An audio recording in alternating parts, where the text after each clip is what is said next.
bad knee, so I have to hop up here. As you know, we fought the septic tank issue for a period of 2 years, almost 2 solid years. How many of you got involved in the septic tank issue?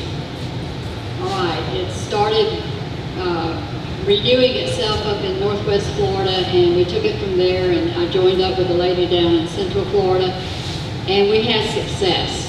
And so it was repealed last year, and we're watching every moment, because every time I turn around, there's something else about water that's coming up in the state. So we're watching it very closely, that septic tank does not pop up in the water conversation going up. But I want to thank all of you, because you were involved and you made your phone calls. You might not could have gone to Tallahassee like we did, but I just want to thank everybody for everything that they did, because we can make a difference. It may take a couple of years, but we can make a difference. Thank you.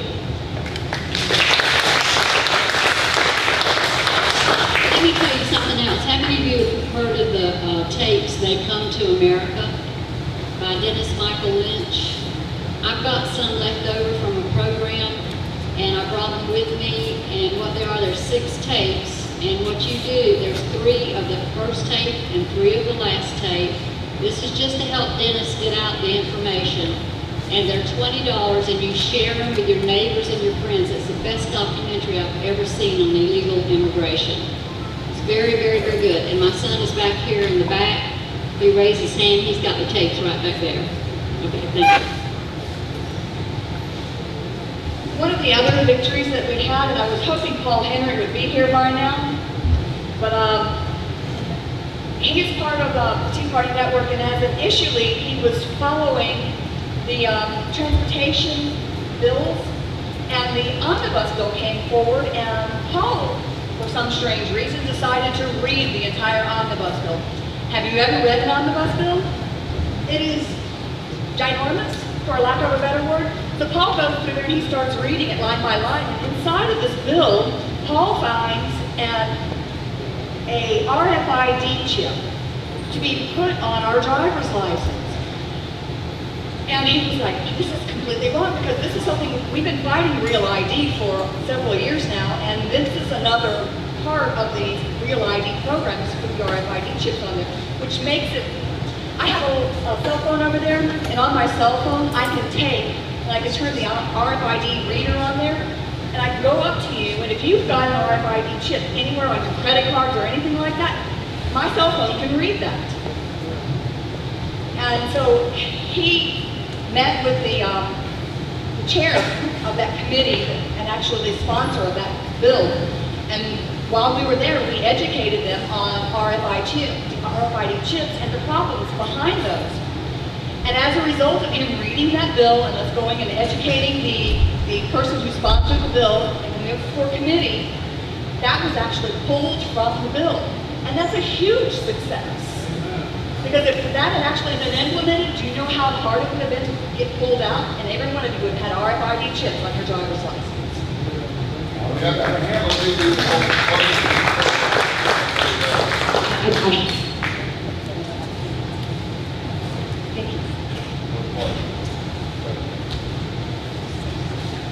I know it sounds like it would be an easy thing to hold a microphone really close to your mouth, but when it gets really close to your mouth, you feel like you're eating an ice cream cone. And I don't really like that feeling when I'm up here talking to you. Another one of our victories, and that was a victory with several other organizations, was the data mining on the Common Core. Last year, if you guys remember, in part of the bill actually had data mining embedded in the bill, and it was on fast track. Everybody was in complete support of this. All of our legislators said yes, yes, yes. And the Tea Parties across the state of Florida found out about this and came together with one loud voice. Am I talking too fast? Closer. Oh, I'm sorry.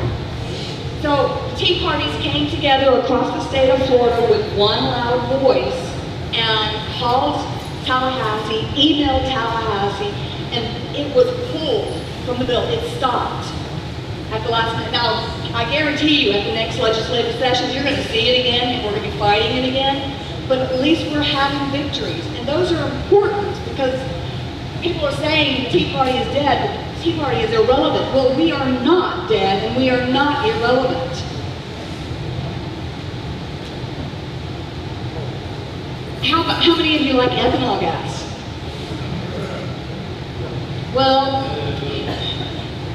none of us like ethanol gas, especially you voters out there.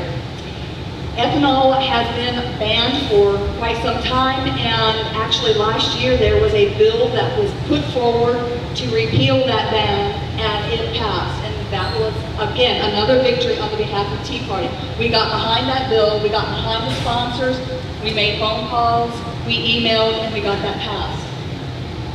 Anti-gun legislation, do you know how many bills every year come forward wanting to infringe on your Second Amendment rights? Well, we band together and we call and we email and we stop these things.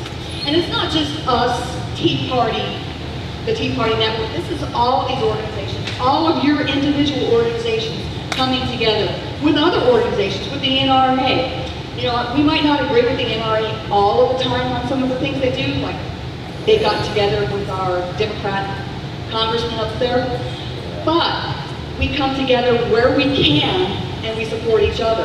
And that's what's important. I would like to thank the host of this meeting. We tried for a while to get this meeting together earlier and we could not get a meeting location. And the North Central Tea Party generously offered their meeting hall and put it up for us, and then they got together and they helped lay it out and brought together the labor.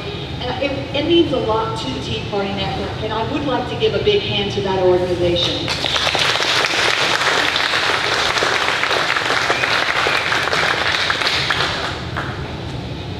I would also like to thank the steering committee of the Tea Party Network. We made a lot of conference calls. I don't know how many emails went back and forth and reply alls. By the way, don't reply all to any emails unless you want it to go to those people and those people don't mind your email address being shown. Just a note. But I would like to say thanks to John Lackey, who is our secretary of the Tea Party Network. Still, stand up.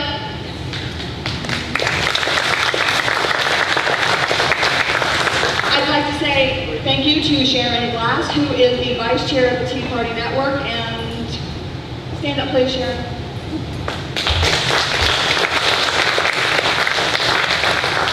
And I would like to say thank you to John Beck, who is our heart and our soul.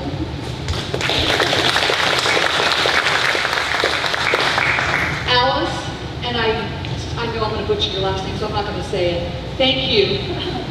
She is a part of our steering committee. And then also Sharon Higgins, who with the North Central Tea Party, she was our coordinator between the two organizations. Please stand up so we can thank you.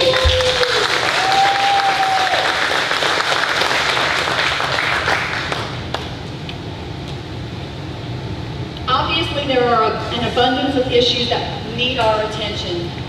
If you look at the bills that are being put forward right now, we couldn't possibly begin to address them all. So we picked out the most pressing issues and we brought you the speakers for these issues this weekend. If we try to meet and address each of those issues, we would be like a proverbial chicken with our head cut off. So we have our annual meeting to focus on those issues that most need our attention.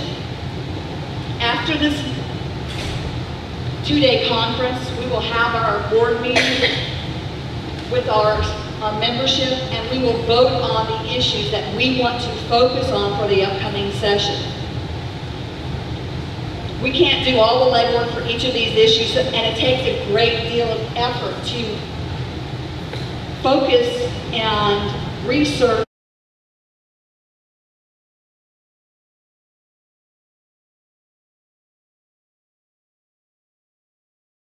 and follow each issue. For example, example, Common Core, that is a huge, huge topic.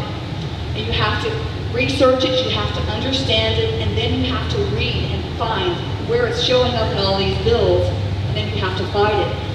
One person can't do all of this, and we in our organization can't do all of this, so we partner with other organizations like the Florida Stop Common Core Coalition. I was thinking there was a P in there for some strange reason, and I couldn't figure it out.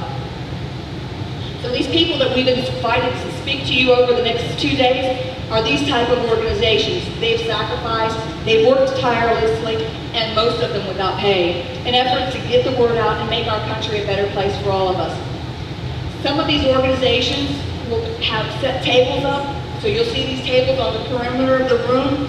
Please, during the breaks and stuff like that, walk around the room, see the materials they have to offer. Some of them are for sale, some of them, you know, are without cost, but avail yourself of this literature, it'll help. Our organization isn't just about sending out daily newsletters and action alerts. We aren't even just about having this annual meeting and the opening day of session, which we have on the opening day of session in Tallahassee. We believe that education is important, which is why we're having this 2-day meeting. We believe communication is important. We've got to understand these issues well enough to be able to fight them or fight for them. Once we have a clear understanding of what needs to happen, we don't just sit around and beat our chest and talk to each other about it. We call our legislators, we email them, we fax them, we show up on their doors and we talk to them, we make meetings with them. We go to committee meetings and we testify before them. That's what the Tea Party Network does, and I'm sure a lot of your organizations are doing that as well. So we've opened this meeting to non-members of the Tea Party Network. If you like what you see or hear, speak to one of the steering committee members, one of these people that I had stand up, and ask them about becoming part of the Tea Party Network. We also have John Collins. John, would you stand up, please? He is the membership chair of the Tea Party Network, and he can talk to you more about becoming part of the Tea Party Network. When you become part of the Tea Party Network, we don't tell your organization what to do. We don't tell you how to run it. We don't ask you for money. We don't ask any of these things. We just want to communicate with you. We want to tell you what's going on, and we want to ask you to speak to your representatives, call them, and do all these things to affect change, because that's really important. At our board meeting tomorrow, which is going to be, I think, 3:30, non-members are welcome to attend our board meeting. You just don't have a vote in it, but you can at least see how we run it and see if this is something that you're interested in. I forgot my clock. What time is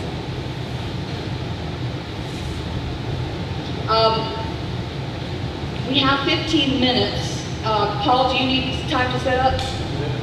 Yes, he does.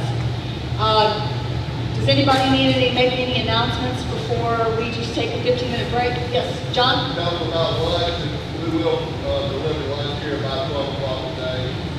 Thank you.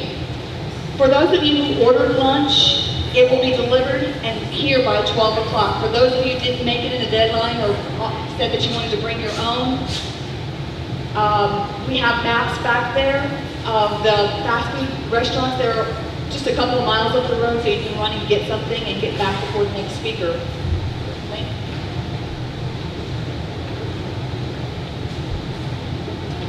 We have 2 letters. We've had a coalition of organizations that want to sign in. Louder, please. Okay, how about that? We've got 2 letters back there that many of you have signed. We're having the organizations sign those, sending them to the House leadership regarding immigration, and one on defunding the Obamacare. So if you come back there, you can read the letter, and if your organization would sign, go ahead and give us your name and the organization. So,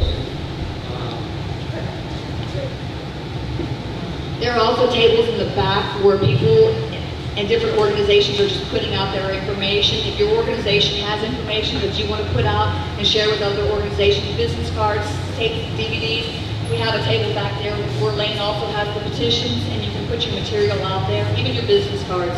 Some people just want to communicate with other organizations, so you can put that back there.